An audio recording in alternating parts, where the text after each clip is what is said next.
திருக்குறளும் சனாதன தர்மமும் ஒன்றுதான் என்பதை உரிய ஆதாரத்துடன் நிரூபிக்கும் பதிவு. திருக்குறள் அதிகாரம் 1 கடவுள் வாழ்த்து. திருக்குறள் முதல் பாடல். அகர முதல எழுத்தெல்லாம் ஆதிபகவன் முதற்றே உலகு. எழுத்துக்கள் எல்லாம் கரத்தை அடிப்படையாகக் கொண்டு தொடங்குகின்றன. அதுபோல இந்த உலகம் ஆதிபகவனாகிய இறைவனை முதன்மையாகக் கொண்டு இயங்குகிறது. மகாபாரதத்தில் இணையான ஸ்லோகம்.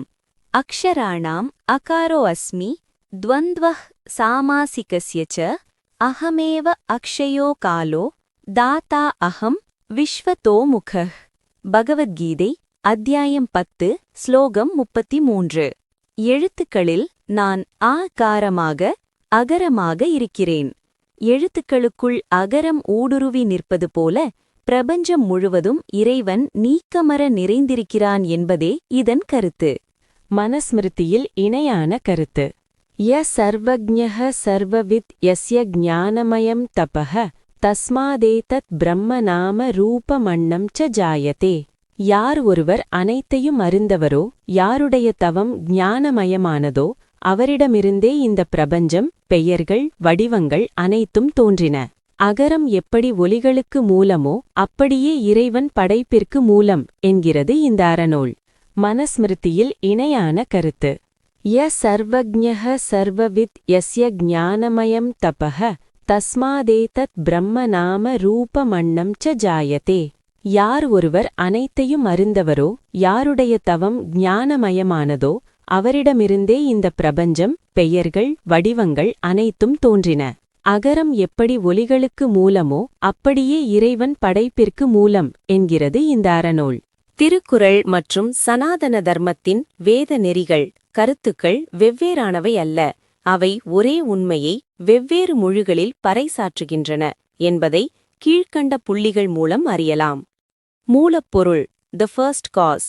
திருவள்ளுவர் ஆதிபகவன் என்கிறார். வேதங்கள் பரம்பொருள் அல்லது ஈஸ்வரன் என்கின்றன. இரண்டுமே பிரபஞ்சத்திற்கு ஒரு தொடக்கப் புள்ளி உண்டு என்பதையும் அது இறைவனே என்பதையும் ஒப்புக்கொள்கின்றன. அகரம் உவமை. எழுத்துக்களில் அகரம் முதன்மையானது என்ற உவமை ரிக்வேதம் தொடங்கி சமஸ்கிருத இலக்கியங்கள் அனைத்திலும் காணப்படுகிறது. திருவள்ளுவர் அதே மரபு சார்ந்த உவமையை கையாண்டு உலகப் பொதுமறையை தொடங்குகிறார். அறம் தர்மா. சனாதன தர்மத்தின் அடிப்படை தர்மம். வள்ளுவர் தனது நூலின் முதல் பெரும் பிரிவையே அறத்துப்பால் தர்மா என்று அமைத்துள்ளார். மனுஸ்மிருதி மற்றும் இதர தர்மசாஸ்திரங்கள் கூறும் ஒழுக்க நெறிகளான வாய்மை, கள்ளாமை, புலனடக்கம் ஆகியவையே திருக்குறளிலும் வலியுறுத்தப்படுகின்றன. திருக்குறள் பாடல் 2. கற்றதனால் ஆய பயனென்கொல் வாளறிவன் நற்றால் தொழார் எனின். தூய அறிவு வடிவமான இறைவனுடைய திருவடிகளை வணங்காவிட்டால் ஒருவன் கற்ற கல்வியால் என்ன பயன்? ஒரு கல்வி இறை உணர்வை தரவில்லையெனில் அது முழுமையான கல்வியல்ல. மகாபாரதத்தில் இணையான ஸ்லோகம். யாவன்ன பச்யதி ஞானம் தாவத் கர்மணி சஜ்ஜதே பச்யதஸ்து பரபிரம்ம கர்மத்யாகோ விதீயதே. மகாபாரதம் சாந்தி பர்வம் அத்தியாயம் 240 ஸ்லோகம் 6. இறைவனை பற்றிய ஞானம், பரபிரம்ம தரிசனம் ஏற்படும் வரை ஒருவன் செய்யும் கர்மங்கள் கல்வி உட்பட முழுமை பெறாது. இறைவனை உணர்வதே கல்வியின் இறுதிப் பயன். தர்மசாஸ்திரத்தில் இணையான ஸ்லோகம். யாக்ஞவல்க்யர். இஜ்யா ஆச்சார தமோஹிம்சா தான ஸ்வாத்யாய கர்மணாம் அயம் து பரமோ தர்மோ யத்யோகேன ஆத்மதர்சனம். யாக்ஞவல்க்ய ஸ்மிருதி அத்தியாயம் 1 ஸ்லோகம் 8. யாகம், தானம், கல்வி, ஸ்வாத்யாயம் ஆகிய அனைத்தையும் விட மேலான தர்மம் யோகத்தின் மூலம் இறைவனை காண்பதே ஆத்ம தரிசனம் ஆகும். மகாபாரதத்தில் இணையான ஸ்லோகம். யாவன்ன பச்யதி ஞானம் தாவத் கர்மணி சஜ்ஜதே பச்யதஸ்து பரபிரம்ம கர்மத்யாகோ விதீயதே. மகாபாரதம் சாந்தி பர்வம் அத்தியாயம் 240 ஸ்லோகம் 6. இறைவனை பற்றிய ஞானம், பரபிரம்ம தரிசனம் ஏற்படும் வரை ஒருவன் செய்யும் கர்மங்கள் கல்வி உட்பட முழுமை பெறாது.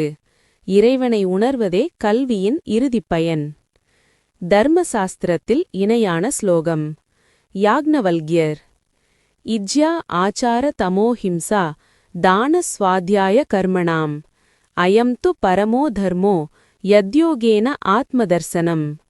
யாக்ஞவல்க்ய ஸ்மிருதி அத்தியாயம் 1 ஸ்லோகம் 8.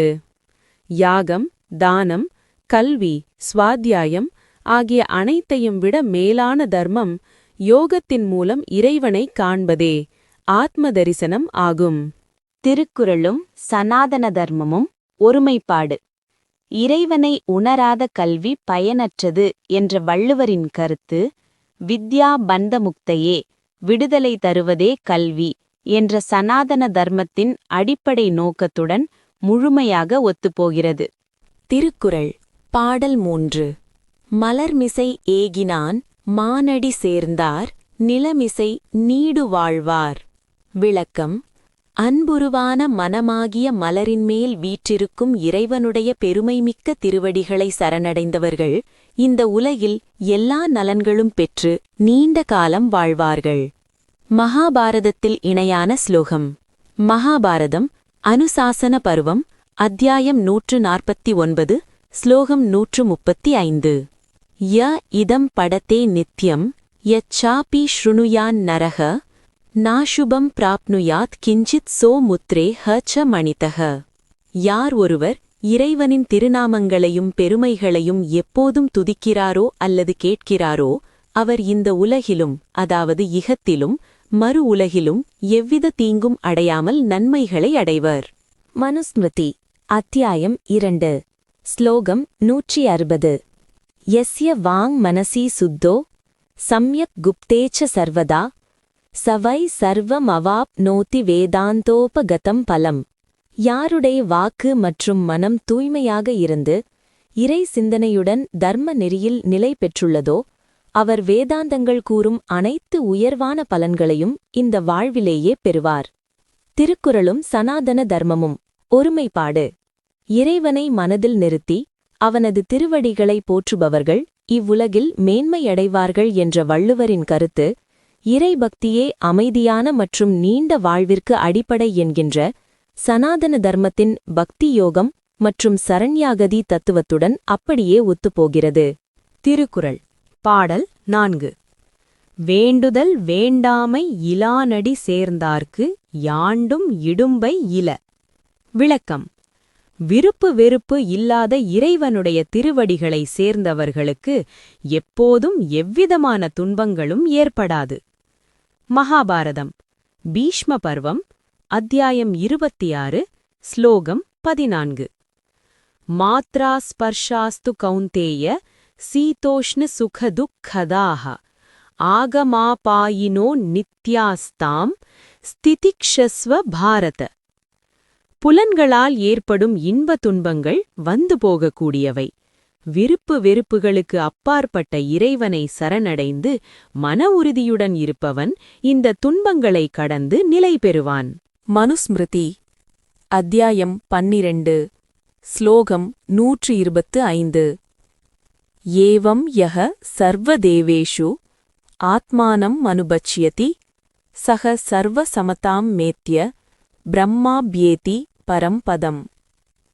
யாரொருவர் அனைத்து உயிர்களிலும் இறைவனைக் கண்டு விருப்பு வெறுப்பற்ற சமநிலையை, சமத்துவத்தை அடைகிறாரோ அவர் துன்பங்களில்லாத பரம்பதத்தை, இறைநிலையை அடைகிறார். திருக்குறளும் சனாதன தர்மமும் ஒருமைப்பாடு. இறைவனை விருப்பு வெறுப்பற்றவன் என்று வள்ளுவர் குறிப்பிடுவது, சனாதன தர்மம் இறைவனை நிர்விகாரன் மற்றும் நிಶ್ಚலன் என்று வர்ணிப்பதோடு ஒத்துப்போகிறது. விருப்பு வெறுப்புகளை கடந்த இறைவனை பற்றுவதன் மூலமே ஒருவன் சம்சார துன்பங்களிலிருந்து விடுபட முடியும் என்ற கருத்தை இரு அறநூல்களும் வலியுறுத்துகின்றன. திருக்குறள் பாடல் 5. இருள் சேர் இருவினையும் சேரா இறைவன் பொருள் சேர் புகழ் புரிந்தார் மாட்டு. விளக்கம். இறைவனுடைய மெய்ப்பொருள் விளங்கும் புகழை விரும்பி போற்றுபவர்களிடம் அறியாமையினால் விளையும் நல்வினை தீவினை ஆகிய இருவகை வினைகளும் சேர்வதில்லை.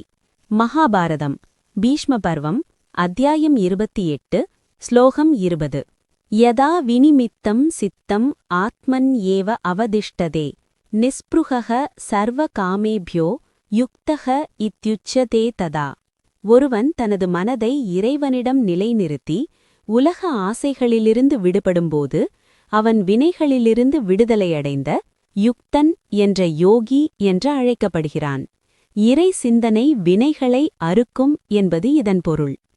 பராசர ஸ்மிருதி அத்தியாயம் 1 ஸ்லோகம் 21 சாராம்சம்.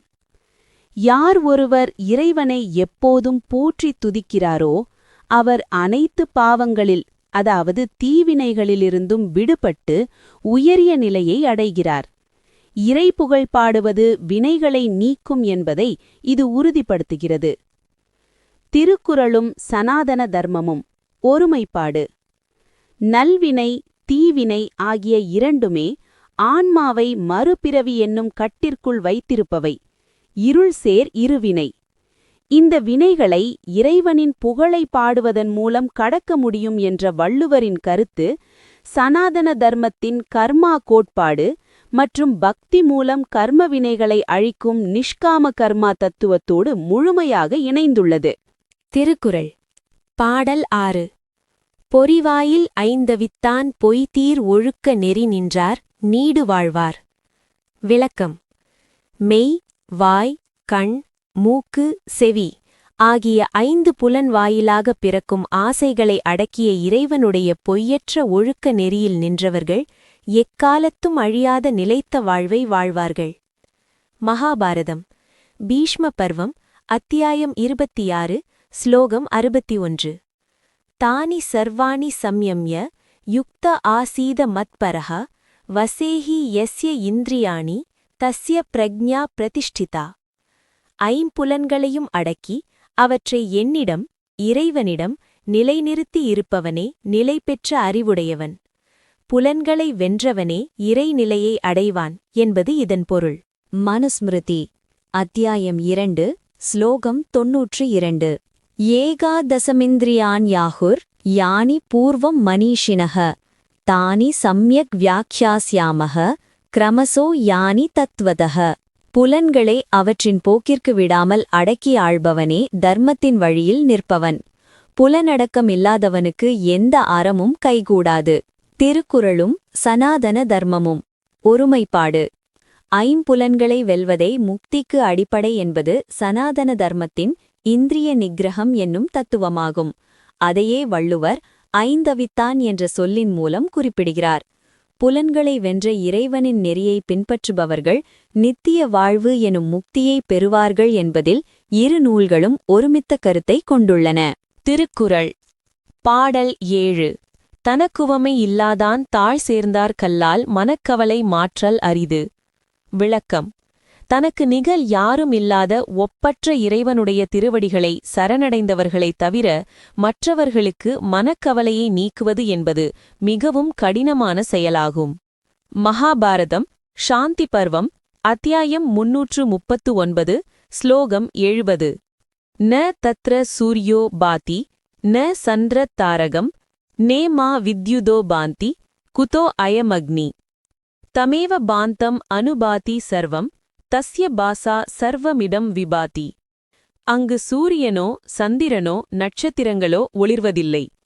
அவனுடைய அதாவது இறைவனுடைய ஒளியினாலேயே அனைத்தும் ஒளிர்கின்றன. தனக்கு நிகரில்லாத அந்த பேரொளியை சரணடைவதே மன இருளாகிய கவலையைப் போக்க வழி. கௌதம தர்மசூத்திரம் அத்தியாயம் 8 ஸ்லோகம் 24. தயா சர்வபூதேஷு க்ஷாந்திர்ண சூயா சௌச்ச மனாயாசோ மங்களம் அகார்பண்யம் அஸ்பிருஹேதி. எல்லா உயிர்களிடத்தும் கருணை, பொறுமை, பொறாமையின்மை போன்றவை ஆத்மகுணங்கள். இத்தகைய குணங்கள் இறைவனை சார்ந்திருப்பதாலேயே வரும். இவை இல்லாதவனுக்கு மன அமைதி கிட்டாது. திருக்குறளும் சனாதன தர்மமும் ஒருமைப்பாடு.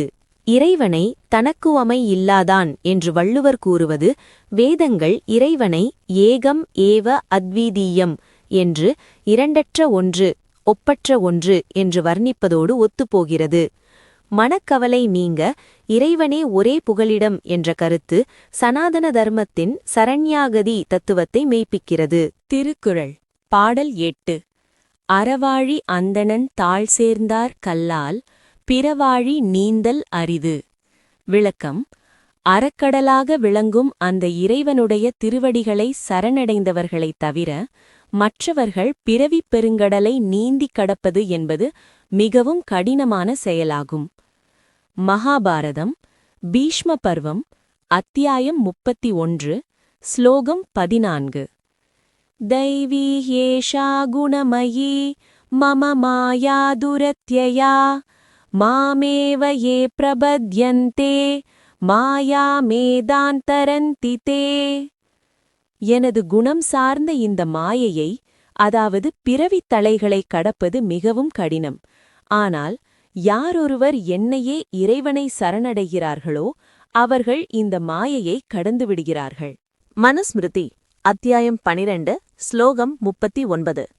பஞ்சாத்யானி சஹஸ்ராணி தசானி ச புனப்புன பிரம்மணோ என்ன விந்தந்தி தத்வா தர்மானு மத்தியமா. முறையான தர்ம நெறியையும் அதற்காதாரமான இறைவனையும் உணராதவர்கள் மீண்டும் மீண்டும் பிறப்பு இறப்பு சுழற்சியிலேயே உழல்வார்கள். இறை உணர்வே இந்த பிறவிச் சுழற்சியை நிறுத்தும் வழியாகும். திருக்குறளும் சனாதன தர்மமும் ஒருமைப்பாடு. வாழ்க்கையை பிறவி பெருங்கடல் என்று வள்ளுவர் குறிப்பிடுவது சனாதன தர்மத்தின் அடிப்படையான புனர்ஜன்மம் மற்றும் மோட்சம் என்ற கருத்தாக்கத்தோடு அப்படியே ஒத்துப்போகிறது. இறைவனை அறவாழி என்று அழைப்பது தர்மத்தை நிலைநாட்டும் இறைவனே பிறவி அறுக்கும் வல்லமை கொண்டவன் என்பதை உறுதிப்படுத்துகிறது. திருக்குறள் பாடல் 9. கோளில் பொறியின் குணமிலவே என் குணத்தான் தாளை வணங்காத் தலை.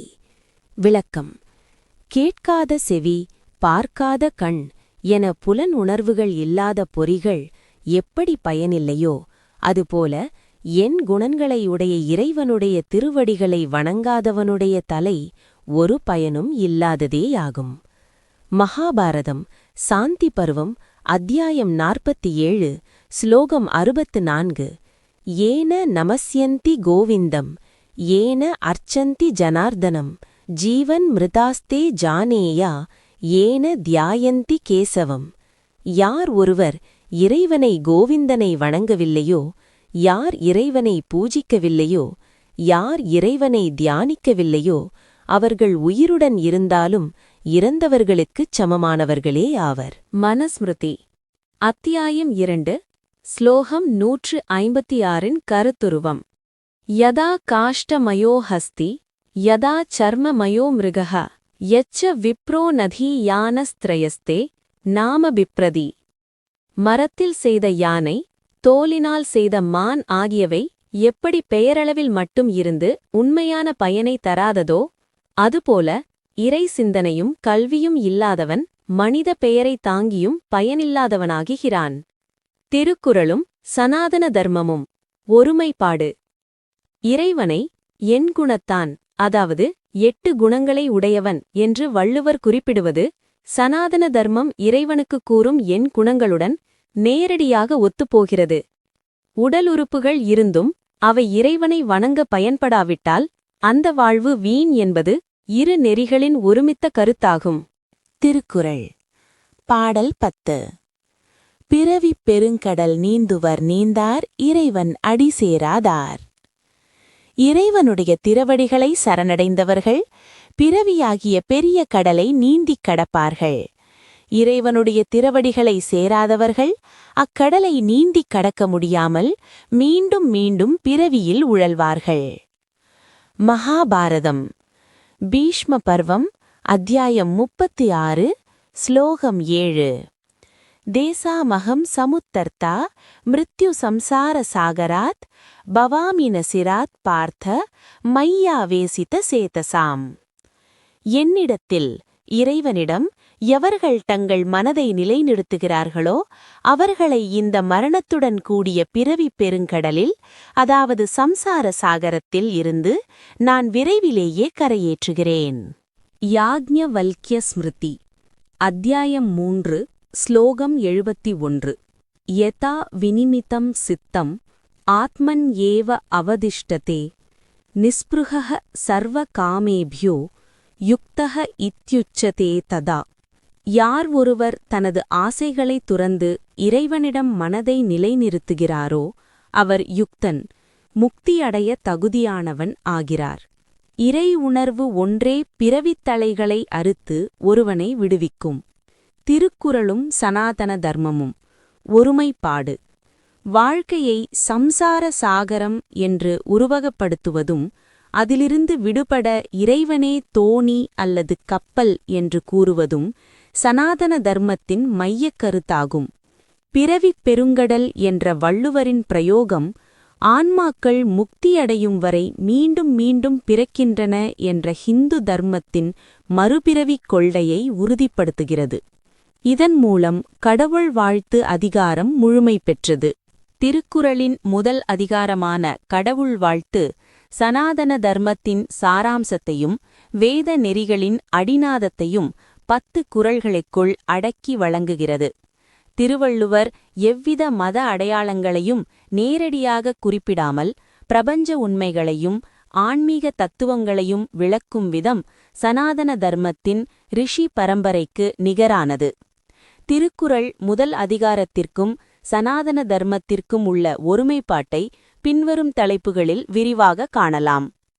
அட்சர பிரம்மம், எழுத்துக்களின் மூலம். முதல் குறளிலேயே வள்ளுவர் அகர முதல எழுத்தெல்லாம் என்கிறார். இது வேத காலத்திலிருந்தே நிலவி வரும் அட்சர பிரம்ம தத்துவமாகும். சனாதன தர்மத்தில் அ என்பது விஷ்ணுவையும் பரம்பொருளையும் குறிக்கும் ஒலியாக கருதப்படுகிறது. பகவத்கீதையில் கண்ணன் அட்சரங்களில் நான் அகரமாக இருக்கிறேன் என்று அக்ஷராணாம் அகாரோஸ்மி என்று கூறுவதும் வள்ளுவர் அகர முதல என்று தொடங்குவதும் ஒன்றே. இது இறைவனே உலகிற்கு ஆதி மூலம் என்பதை நிறுவுகிறது. 2. சம்சார சாகரம், அதாவது பிறவிப் பெருங்கடல். 8வது மற்றும் 10வது குறள்களில் வள்ளுவர் வாழ்க்கையை பிறவிப் பெருங்கடல் என்று உருவகப்படுத்துகிறார். சனாதன தர்ம கோட்பாடு ஆன்மா முக்தியடையும் வரை 84 லட்சம் யோனி பேதங்களில் மீண்டும் மீண்டும் பிறக்கும், அதாவது புனர்ஜென்மம் என்பது வேதநெறி. இப்பிறவிக் கடலை நீந்தி கடக்க ஈஸ்வர பக்தி என்னும் தோணி அவசியம். வள்ளுவர் நெறி. பிறவிப் பெருங்கடல் நீந்துவர், இறைவனது அடி சேராதவர்கள் மீண்டும் மீண்டும் பிறக்க நேரிடும் என்று கூறுவதன் மூலம் சனாதன தர்மத்தின் மறுபிறவி மற்றும் மோட்சக் கொள்கையை வள்ளுவர் வழிமொழிகிறார். 3. குணங்களும் உருவமற்ற இறைவனும். 9வது குறளில் இறைவனை என் குணத்தான் என்று வள்ளுவர் அழைக்கிறார். சைவ சித்தாந்தத்தில் இறைவனுக்கு தன்வயமுடைமை, தூய உடம்பினனாதல் போன்ற 8 குணங்கள் கூறப்படுகின்றன. அதேபோல் தர்மசாஸ்திரங்களும் இறைவனை அனந்த கல்யாண குண என்ற குணங்களைக் கொண்டவனாக போற்றுகின்றன. 4வது குறளில் வேண்டுதல் வேண்டாமை இலான் என குறிப்பிடுவது சனாதன தர்மம் கூறும் நிர்விசேஷ, அதாவது விருப்பு வெறுப்பற்ற மற்றும் நிர்விகார நிலையை விளக்குகிறது. 4. இந்திரிய நிகிரகம், புலனடக்கம். 6வது குறளில் பொறிவாயில் ஐந்தவித்தான் என வள்ளுவர் இறைவனை சுட்டுகிறார். சனாதன தர்மத்தின் யோகக்கலை மற்றும் உபநிடதங்கள் இந்திரியங்களை, அதாவது ஐம்புலன்களை அடக்குவதையே ஆன்மீக முன்னேற்றத்தின் முதல் படியாக கூறுகின்றன. ஐந்தவித்தான் என்பது புலன்களை வென்ற ஜிதேந்திரியன் எனும் நிலையை குறிக்கிறது. 5. சரணாகதி தத்துவம். கடவுள் வாழ்த்தின் பெரும்பாலான குறள்கள் 2, 3, 4, 7, 8, 9, 10 தாழ் சேர்ந்தார் அல்லது அடி சேர்ந்தார் என்றே முடிகின்றன. சனாதன தர்மத்தின் முக்கிய அங்கமான வைணவ மற்றும் சைவ நெறிகளில் சரணாகதி என்பது உயரிய தர்மமாக கருதப்படுகிறது. தனக்குவமையில்லாத இறைவனின் பாதங்களை சரணடைந்தாலே ஒழிய மனக்கவலை மாற்றலரிது என்பது வள்ளுவர் வாக்கு. இது பக்தி யோகத்தின் உச்சக்கட்ட நிலையாகும். 6. அறமும் அந்தணனும். 8வது குறளில் இறைவனை அறவாழி அந்தணன் என்று வள்ளுவர் அழைக்கிறார். அந்தணன் என்பது செந்தன்மை பூண்ட ஒழுகலாறு உடையவர்களை குறிக்கும் சொல். சனாதன தர்மத்தில் இறைவன் தர்மஸ்வரூபியாக, அதாவது அறத்தின் வடிவமாக போற்றப்படுகிறான். தர்மம் எனும் ஆழியில் வீற்றிருக்கும் இறைவனே உலகை காக்கிறான் என்ற கருத்து இதிலும் வெளிப்படுகிறது. முடிவுரை: திருக்குறளின் முதல் அதிகாரம் ஒரு மதச்சார்பற்ற நூல் போல தோன்றினாலும் அதன் ஆழமான பொருளை ஆராயும்போது அது சனாதன தர்மத்தின் தூண்களான மறுபிறவி, கர்மவினை, புலனடக்கம், சரணாகதி மற்றும் மோக்ஷம் ஆகியவற்றை உள்ளடக்கியே நிற்கிறது. எனவே வள்ளுவர் காட்டும் ஆன்மீகப் பாதை வேதங்கள் காட்டும் தர்ம நெறியின் எளிமையான மற்றும் ஆழமான தமிழ் வடிவம் என்பது உறுதியாகிறது. AI உதவியுடன் தொகுத்து வழங்குவது சுவாமி வித்யானந்தா, கன்னியாகுமரி. வாட்ஸ்ஆப் குழுவில் இணைய 9789374109.